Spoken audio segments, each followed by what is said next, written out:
Եվ քանի որ Թրամփի նատալ կարտը արդեն վերցանել էի, դե Պուտինը ինչով ապակաս Թրամփից մի բան էլ ավել է, իդեպ ասեմ, որ աշխարհում ես բոլոր ղեկավարներից ամենաշատը Վլադիմիր Պուտինն եմ սիրում, որ ինքը իր երկրի համար ինքը միակ ղեկավարն է, որ ուրիշ ոչ մի ազգ ինքը չի ընդունում ու չի հասկանում։ Ինքը մենակ հասկանում է իր ազգը, Ռուսաստան ու վերջ։ Ռուսամետ, ռուս իր ազգի ցենքով ինքը ոչ մի ժողովուրդ այսպես կոպիտ ասած պրիզնատ չի գարի։ Դե հələ գնա Պուտինից իր ժողովրդի հողոզի։ Ալտես կարաս ուզես։ Եվ իսուր չի որ ամբողջ աշխարհը սկսած Հայաստանից դուրս հայկել Ռուսաստանի դեմ։ Լինելով այսպես գերպետություն, մի քանի մանկլավիկ պետություններ, այսպես դեմները խաղիկներ են տալիս, բայց ոչինչ։ Ամեն դեպքում եկեք վերցանենք Վլադիմիր Պուտինի նատալ կարտը, ուրեմն ես փորձել եմ արևմտյան աստղագուշակության համաձայն այս վերցանեմ, հետո կասեմ։ Ուրեմն նա ծնվել է 1952 թվականի հոկտեմբերի 7-ին։ Այս մարդը կշռք համաստեղության տակ ծնված անձնավորություն է։ 7-ը հաղթանակի թիվը։ Ինքը պարտվել չի սիրում եւ այն էլ ծնվել է 09:30, որտեղ է ծնվել Լենինգրադում։ Ինչի համար եմ ես այսպես ասում, եթե մենք չունեինք, ընդունենք Նիկոլ Փաշինյան, Վարդան Ղուկասյան, Հայկ Մարության, Սամվել Կարապետյան, իրենց ծնված ժամերը մենք չունենք, այստեղ մենք շփոթվելու, այսպես սխալվելու ոչ մի պատճառ չունենք, թե այնտեղ մենք ժամը չունենք, կարա ինչ-որ բան մեր աչքից վրիպի, այստեղ չկա նման բան, մենք ունենք իր ամբողջ նատալ կարտը եւ այսպես կարող ենք ասել առաջ, ուրեմն նայեք, ինչա դուրս գալի, արևը կշռքում, լուսինը երկվորյակներում, ասցենդենտը կարիճում, տեսեք ինչ խոր մարդ այս մարդը, այս համադրությունը ցույց է տալիս արտաքուստ հավասարակշռված, բայց ներքուստ խիստ հաշվարկող, գաղտնապահ եւ իշխանության ձգտող անհատականություն։ Առանցքային մոլորակային դիրքերը մեծ եռյակ, արևը կշռքում 12-րդ տուն, պարգևում է դիվանագիտական հմտություններ, սակայն 12-րդ տան դիրքը մատնանշում է գաղտնի գործունեություն, կուլիսային խաղեր եւ հետախուզական ԿԳԲ հակումներ։ Լուսինը երկվորյակներում ցույց է տալիս սառը վերլուծական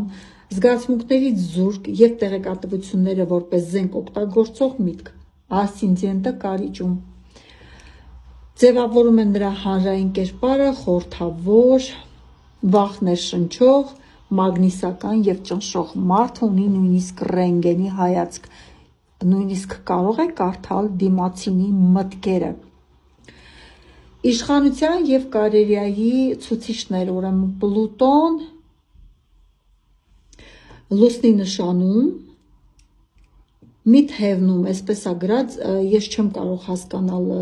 թե ինչ է նշանակում սա աստղային լեզվով, բայց սա բացարձակ իշխանության անձնական բրենդի պետության ղեկավար դառնալու գլխավոր աստղագուշական կանխորոշումն է։ Պլուտոնի եւ հարավային հանգույցի միացումը վկայում է իշխանության կարմիկ բեռի մասին, նա իրեն ընկալում է որպես պատմական առաքելություն ունեցող առաջնորդ։ Այս այն մարդն է, որ ծնվելուց հետո, երբ իր գիտակցականը աշխատել է, ինքը հասկացել է, որ ծնվել է մեծ, այսպես անուն, հիշողություն, գիրք, ճանաչում թողելու համար։ Ուրեմն բարդ կոնֆլիկտային ասպեկտները, արևի միացումը Սատուրնին եւ Նեպտունին ստեղծում են կոշտություն, էմպաթիայի կարեկցանքի բացակայություն, այստեղ կա կասկածամտություն, սեփական պատրանքների նկատմամբ կուրորեն հավատ։ Ուրեմն Ուրանի քառակուսին արևին Մատնանշում է անկանխատեսելիություն, կտրուկ որոշումներ, հանկարծակի մարտավարական փոփոխություններ։ Հիմա եթե մենք նայում ենք ուրեմն Վլադիմիր Պուտինի նատալ կարտը վեդայական զյոտիշ վերլուծությամբ, որը օգտագործում է ուրեմն սիդերիկ աստղային կենդանակերպը, ինչպես նաև նրա կյանքի ներկայիս մոլորակային տրանզիտների ազդեցությունը։ Ուրեմն վեդայական աստղագուշակության մեջ զյոտիշ համակարգում այլ հաշվարկների պատճառով մոլորակների դիրքը շեղվում է մոտավորապես 24 աստիճանով դեպի հետ արևմտյանի համեմատ։ Ուրեմն այստեղ ասցենդենտը գալիս է դեպի կշեռք, ի տարբերություն արևմտյան կարիճի։ Այստեղ նա ծնվել է կշեռքի համաստեղության տակ, ինչը նրան դարձնում է մեծ ռազմավար, ով կարողանում է երկար ժամանակ թաքցնել իրական մտադրությունները դաշնակցային հարաբերությունների քողի տակ։ Արևը կույսում 12-րդ տուն գաղտնիքների, մեկուսացման, կուլիսային գործերի տունն է։ Կույսի ազդեցություն տալիս է մոլուցքային ուշադրություն մանրունքների նկատմամբ և տեղեկատվության խիստ վերահսկողություն։ Ես այս մյուսին շատ ավելի եմ հակված։ Լուսինը մեշայում նրա ներքին էմոցիոնալ աշխարհը ղեկավարում է Մարսի կողմից, սա հուշում է ներքին ագրեսիայի, մրցակցության, զիջումների չգնալու և միշտ առաջինը լինելու բուռն ցանկությունը։ Մոլորակային տրանզիտները և ներկա շրջանը 2026 թվականի աստղագուշակական ընթացիկ պատկերը ցույց է տալիս, որ նա գտնվում է կյանքի ամենաճգնաժամային տրանսֆորմացիոն փուլերում։ Շատ դժվար է իր համար։ Սատուրնի տրանզիտը ձկների նշանով 2025-ից արդեն 2026 թվականը քայլում է նրա նատալ կարտի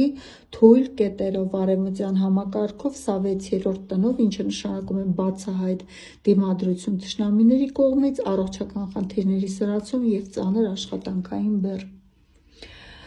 Պլուտոնի մուտքը ջրհոսում, այս տրանզիտը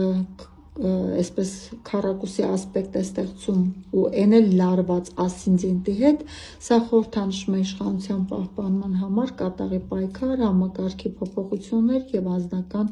տրանսֆորմացիա։ Ուրեմն Սատուրնը ստորև ներկայացնեմ, որ Պուտինի նատալ քարտի առողջական ցուցիչները բավականին այսպես բարդ են, եթե համեմատում ենք համատեղելիությունը Ռուսաստանի Դաշնության քարտեզի հետ, առողջության կյանքի տևողության ցուցիչները այսպես են 6-րդ և 8-րդ տների ակտիվություն արևմտյան համակարգում, սա նրա քարտում առողջությունն է, որը մատնանշում է քրոնիկ հիվանդություններ և 8-րդ տունը ճգնաժամեր և տրանսֆորմացիա ունեն խիստ ընդգծված մոլորակային ազդեցություն։ Տեսեք այստեղ ինչ է նշանակում, այս տրանսֆորմացիան շատ դժվար է, որ գիտեք հիվանդ մարդու մոտ ոնց այլում են, որ այրահեղ ծանր վիճակ է լինում ու մեկ էլ հանկարծ ինքը հրաշքով փրկվում է կամ չգիտեմ, այդ արդեն չեմ խորացել։ Եկեք նայենք 2025-2026 թվականի ճգնաժամային տրանզիտները, Սատուրնի և Ուրանի ներկայիս լարված դիրքերը, նա նատալ Լուսինը և Մարսի նկատմամբ վկայում է նյարդային համակարգի գերբեռնվածություն, սիրտ-անոթային ռիսկերի և էներգետիկ անկման մասին։ Ուրեմն Պուտինի և Ռուսաստանի Դաշնության Սինաստրյան,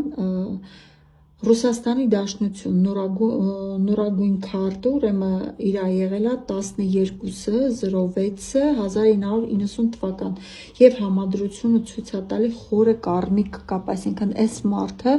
իր Ռուսաստանի քարտեզի հետ արդեն ունի իր կարմիկ կապը։ Պլուտոնի համընկնումը, Պլուտոնի նատալ իշխանության տրանսֆորմացիայի գտնվում է Ռուսաստանի քարտի կարևորագույն կետերից մեկում, սա նշանակում է, որ նրա անձնական ճակատագիրը տասնամյակներ շարունակ ամբողջությամբ կապված են եղել պետական համակարգի վերափոխման հետ։ Սատուրնի ազդեցությունը պետության վրա, նրա Սատուրնը սահմանափակող և կայունացնող ազդեցություն է թողնում Ռուսաստանի քարտի վրա։ Սա բացատրում է պետական կոշտ վերահսկողությունը, կենտրոնացված իշխանությունը և ինստիտուտների սառեցումը։ Ուրեմն Նեպտունի համադրումը ստեղծում է ուժեղ գաղափարական պատրանքներ կամ մեսիական ընկալում, որտեղ առաջնորդն իրեն տեսնում է որպես պետության փրկիչ։ Այսպես, ուրեմն 2026 թվականի Վլադիմիր Պուտինի համար հանդիսանում է աստղագուշակության ամենաճգնաժամային և շրջադարձային տարիներից մեկը։ Նրա նատալ քարտի վրա այս տարի ազդում է մի քանի հազվագյուտ ծանր մոլորակային տրանզիտներ։ Իշխանության ճգնաժամ և ինսայդերական հարվածներ։ Սատուրնի Նեպտունի մեծ միացումը Խոյ Զրո աստիճանում 2026 թվական փետրվար-ապրիլ այս հազվագյուտ երևույթը տեղի է ունենում նրա նատալ լուսնի անմիջական հարևանությամբ։ Սա խորհրդանշում է պատրանքների փլուզում, գաղտնի դավադրություն, մերձավոր շրջապատի կողմից կառավարման հսկողության կորուստ։ Եթե նկատեցինք, բառացիորեն բացատրեմ, որ որոշ պետություններ այսպես իրան մենակ թողեցին։ Դրանցից մեկն էլ այս պահին մենք ենք, որ ինչևից է։ Պլուտոնի քառակուսին ասցենդենտին, ուրեմն իշխանությունը պահելու համար կատաղի վերջին ճիգերով պայքարն է։ Սա ուժային կառույցների ներսում լուրջ տրանսֆորմացիաների կամ պառակտումների տարի է։ Հնարավոր է այսպես ներսից փլուզումներ գնա։ Ինչ վերաբերվում է իր առողջական վիճակին, մենք նայում ենք, հա մարդը այսպես առողջ տեսք ունի, բայց այստեղ կա կտրուկ վատթարացում։ 6-րդ տան ակտիվությունը հիվանդությունների տունն է։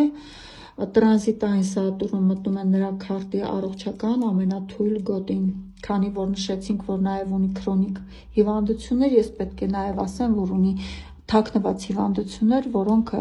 դժվար է բացահայտել կամ դեռ հետազոտության, այսպես ասեմ, կարիք ունի։ Կենսական էներգիայի անկում, աստղագուշակությունը ցույց է տալիս քրոնիկ հիվանդությունների կտրուկ սրացում,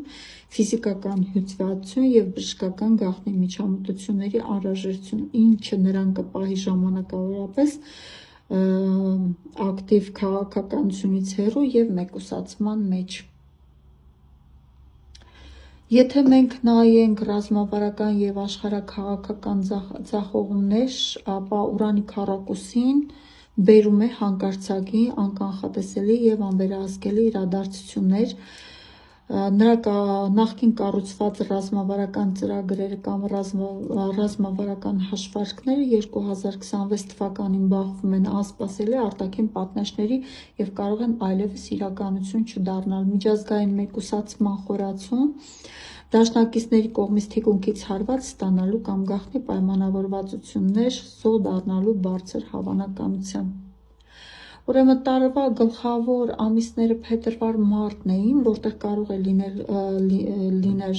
գաղտնի դավադրություն, ներիշխանական կոնֆլիկտների և առողջական առաջին լուրջ ճգնաժամերը, որը ինքը արդեն ապրել է։ 2026 թվական սեպտեմբեր-հոկտեմբեր նրա ծննդյան շրջանն է և Սոլյարի արևային վերադարձի խիստ բացական դիրքը, ինչը կարող է նշանավորել նրա քաղաքական ազդեցության պաշտոնական կամ փաստային անկման սկիզբը։ Էս էլ Վլադիմիր Պուտինի նատալ կարտը այս տարի իր համար շատ դժվար է լինելու, բայց ես նաև ուզում եմ Զելենսկուն նատալ կարտը կնայեմ ու կհամեմատեմ երկու ղեկավարների նատալ կարտերը իրար հետ զուգահեռներ կանցկացնեմ և Ռուսաստան, Ուկրաինա։ Գուցե նատալ կարտերը նայելուց մեր համար նաև պարզ դառնա, թե այնտեղի պատերազմը կամ իրավիճակը երբ կկայունանա, պատերազմը երբ կավարտվի։ Այդպես միասին կստուգենք, իսկ դուք հետևեք իմ էջին, այստեղ շատ հետաքրքիր է։